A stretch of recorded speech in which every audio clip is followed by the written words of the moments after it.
usually described in LRFD manual for use in drawing, specifications and design।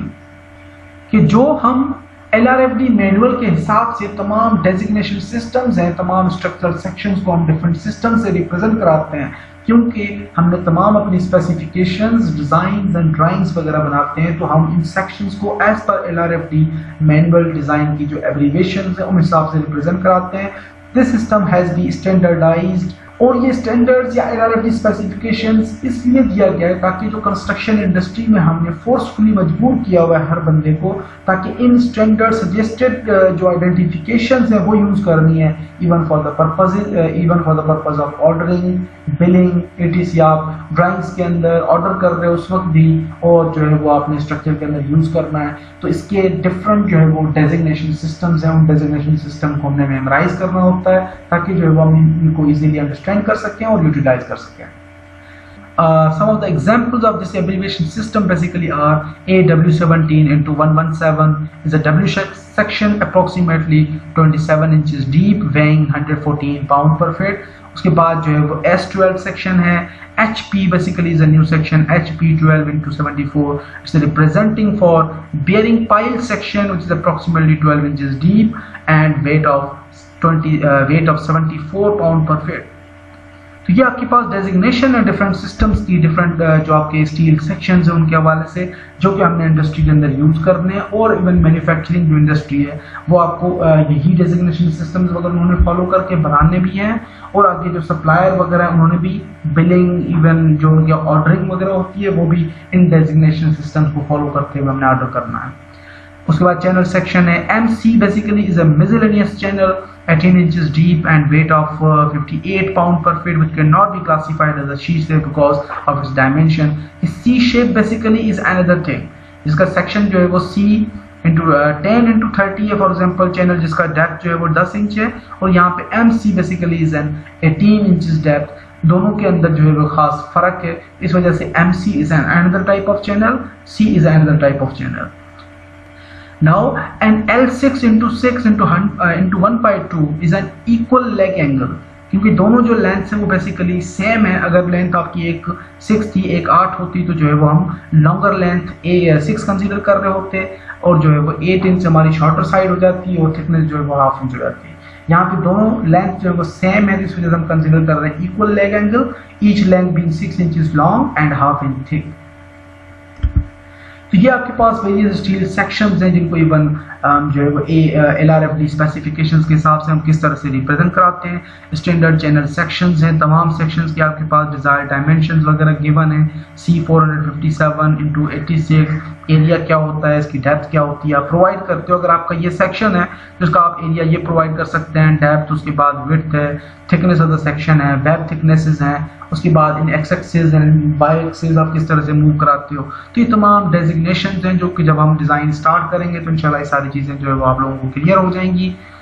There we have a modern structural steels, कि modern structural steels basically क्या करते हैं, the properties of steel use can be greatly change by varying the quantities of carbon present and adding other elements such as, कि आप carbon के content से play करते हो। आजकल जो पूरी दुनिया के काम चल रहा है वो यही चल रहा है कि मॉडर्न स्टील्स को डेवलप किया जाए, हाई स्ट्रेंथ स्टील्स को डेवलप किया जाए, उसके अंदर वो कार्बन का कंटेंट बढ़ा देते हैं, उसके साथ एडिशनल एलिमेंट्स जो है वो as silicon, nickel, manganese and copper वगैरह यूज करते हैं। A steel having a significant amount of these elements is referred as an alloy steel, कि अलॉय स्टील के ऊपर जो है वो सिग्निफिकेंटली इस वक्त काम हो रहा है दुनिया के अंदर, जिसको जो है वो उन्होंने नाम दिया हुआ है मॉडर्न स्ट्रक्चरल स्टील्स, जिनकी जो यील्डिंग पॉइंट के हिसाब से मॉडर्न स्टील किस तरह से रिफॉर्म हुए कि पास्ट डेज के अंदर हमारे पास स्ट्रक्चरल कार्बन स्टील था जिसको हम A36 से रिप्रेजेंट कराते थे, यानी हमारे पास जिसकी यील्ड स्ट्रेंथ थी वो 36 KSI थी, जो कि नॉर्मल स्ट्रक्चरल स्टील के तौर पे यूज होता था। आज जो है वो हमारे पास 50 KSI का स्टील जो है वो इजीली अवेलेबल है and sold at almost same price as A36 KSI steel, कि हम 50 KSI का जो स्टील है, स्ट्रक्चरल स्टील आज में इजीली उसी प्राइस पे अवेलेबल है जिस पे हमारे पास FY 36 KSI का अवेलेबल था। Structural steels are generally grouped into several major ASTM specifications, इनको वेरियस क्लासिफाई किया गया है वेरियस ग्रुप्स के अंदर। जो कि एज पर स्टैंडर्ड्स हैं। स्टैंडर्ड्स कौन से? ASTM, American society for testing and materials. इन्होंने जो है वो वेरियस क्लासिफिकेशंस के अंदर इन स्ट्रक्चरल स्टील्स को डिस्ट्रीब्यूट किया है, जो कि हमने फॉलो अप करना होता है इंडस्ट्री के अंदर। Yield point of modern steels के अंदर जो ASTM की स्पेसिफिकेशंस हैं, जो एज पर ASTM स्पेसिफिकेशंस हैं, वो कार्बन स्टील्स कौन से हैं? A36, A53, 500, 501, 529, इनको हम कार्बन स्टील्स कहते हैं। उसके बाद हाई स्ट्रेंथ लो अलाय स्टील जो है वो A572, 618, A913 and A992। The corrosion resistance high strength low ally steel जो है वो A242, A588 एंड A847। तो ये हमारे पास डिफरेंट डेजिग्नेशंस हैं various different types of steel के लिए, जो कि हमें ASTM स्टैंडर्ड्स ने सजेस्ट किए हैं। Considerable information is presented for each of these steels in part 2 the LRFD manual, जो कि हम जाहिद अहमद सिद्दीकी का जो बुक फॉलो करेंगे हमारे स्ट्रक्चरल डिजाइंस के अंदर, उनका जो मैनुअल है LRFD का, जो डिजाइन एड्स हैं या मैनुअल्स हैं, उनके अंदर मजीद इनकी स्पेसिफिकेशंस वगैरह क्लियरली सारी चीज़ें लिखी हुई हैं। हम जब डिज़ाइन अपने स्टार्ट करेंगे तो उस बुक में से जो हमें रिक्वायर्ड इन्फॉर्मेशन होगी वो हम कलेक्ट भी करेंगे और इंशाल्लाह मैं आपको शेयर भी करूँगा। Use of high strength steels, कि हमारे पास आजकल के ज़माने में जो है ultra high strength steels available हैं, जिनकी यील्डिंग स्ट्रेंथ 160 to 300 KSI तक इजीली अवेलेबल है। These steels have not been included in LRFD manual because they have not been assigned ASTM numbers। कि हमारे पास जो आजकल बहुत सारे लेटेस्ट फॉर्म्स आ गए हैं स्टील के, जो कि मैनुअल के अंदर ऐड नहीं किए गए, क्योंकि उनके जो है वो ASTM के नंबर अभी उनको अलॉट नहीं हुए, क्योंकि अभी उनकी टेस्टिंग वगैरह होनी है, उन्होंने स्टैंडर्ड्स स्पेसिफिकेशंस अप्लाई करनी है, उनके लिए फार्मूलेट करना है सारी चीज़ें, उसके बाद वो एक मैनुअल्स के अंदर जो है वो चीज़ें पब्लिश होंगी। द स्टील इंडस्ट्री जो है is now experimenting with steel with the yield stresses from 200 to 300 KSI।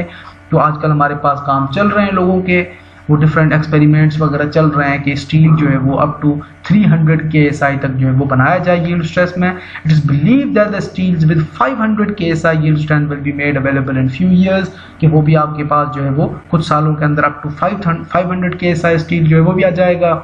The theoretical binding force between iron atoms has been estimated in excess of 4000 KSI, कि 4000 KSI तक जो है वो iron items के दरमियान जो है वो कंपैरेटिव स्ट्रेसेस या बाइंडिंग फोर्सेस जो है वो कैलकुलेट की गई हैं, जिनके ऊपर थ्योरीज वगैरह आना स्टार्ट हो गई हैं। अब जब वो प्रैक्टिकल फॉर्म में आएगा ज़ाहिर उसमें टाइम लगेगा। Now use of high strength steels, factors that lead to the use of high strength steels basically are superior corrosion resistance। जो high strength steels डेवलप हो रहे हैं आजकल, वो एक एंटी कंडेंसेशन मटेरियल्स हैं, जो कि आपकी corrosion को significantly रिड्यूस करते हैं या resist करते हैं। possibly savings in shipping, erection and foundation cost caused by the weight savings, जो आपका उसका weight है उन structures का वो भी significantly कम हो जाता है, जिसकी वजह से आपकी जो charges हैं ट्रांसपोर्टेशन के, शिपिंग के, उनको लगाने के, जो आपको हैवी इक्विपमेंट्स या मशीनरी चाहिए जो कोई उन एलिमेंट्स को उठा के फिट करवाए साइड के ऊपर, वो आपकी तमाम चीज़ें जो हैं वो रिड्यूस हो जाएंगी, उनकी कॉस्ट वगैरह। Use of shallow beams permitting smaller flow depths, या आपके शेलो मेंबर्स हैं जो या लाइटर मेंबर्स हैं, जिनकी वजह से जो है वो ओवरऑल फ्लो डेप्थ्स वगैरह वो भी रिड्यूस हो जाएंगी। Possible savings in fire proofing because smaller members can be use, जो है वो फायर प्रूफिंग मटीरियल्स वगैरह यूज़ करने में हमारे पास जो है उनको कम यूजेज होगा उनका, क्योंकि ये आपके पास हाई स्ट्रेंथ मटीरियल्स हैं जो कि स्मॉलर मेंबर्स के तौर पे भी आप एडजस्ट करके यूज़ कर सकते हैं। Now what are the responsibilities of structural designer and engineer, कि हमारी रिस्पॉन्सिबिलिटीज़ क्या है as a designer. Number 1, the structural steel designer or engineer must learn to arrange and proportion the parts of structures so that they can be practically erected and have sufficient strength and reasonable economy। कि जब आप उनको structural designer को, engineer को पता होना है कि हमने किस तरह से एलिमेंट्स को लगाने हैं इन अ रीजनेबल, ताकि हम जो है एक रीजनेबल स्ट्रेंथ भी अचीव कर सकें और एक प्रॉपर अमाउंट या इकोनॉमिकल जो कॉस्ट्स हैं वो हमारे कंट्रोल में हों। Some of the items that can be considered are including safety, cost and practicality. कि first major thing is now number 1 is the safety, कि स्ट्रक्चरल मेंबर का या डिज़ाइनर का सिर्फ ये फंक्शन नहीं है कि उन्होंने जो है वो मेंबर्स को लगा दिया और मेंबर जो है वो आपके उस लोड को या जो अप्लाई लोड हो रहे हैं उस मेंबर के ऊपर उन लोड्स को वो बियर कर रहा है। नहीं, हमारे लिए इंपॉर्टेंट उसकी अपीयरेंस भी है, हमारे लिए उसकी इंपॉर्टेंट जो है वो लुक, विजिबिलिटी भी है। स्ट्रक्चर के अंदर बैठे हुए लोग जो है वो मेंबर उसको डिफॉर्म नजर आ रहे हैं, डिफ्लेक्शन नजर आ रही है, अंदर क्रैक्स नजर आ रहे हैं, तो ये जो है वो एक गलत पर्सपेक्टिव जनरेट होता है उस वजह से। तो सेफ्टी हमें हर एंगल के हिसाब से देखनी होती है। Second thing is the cost. Engineer or designer needs to keep in mind the factors that can lower cost without sacrificing the strength.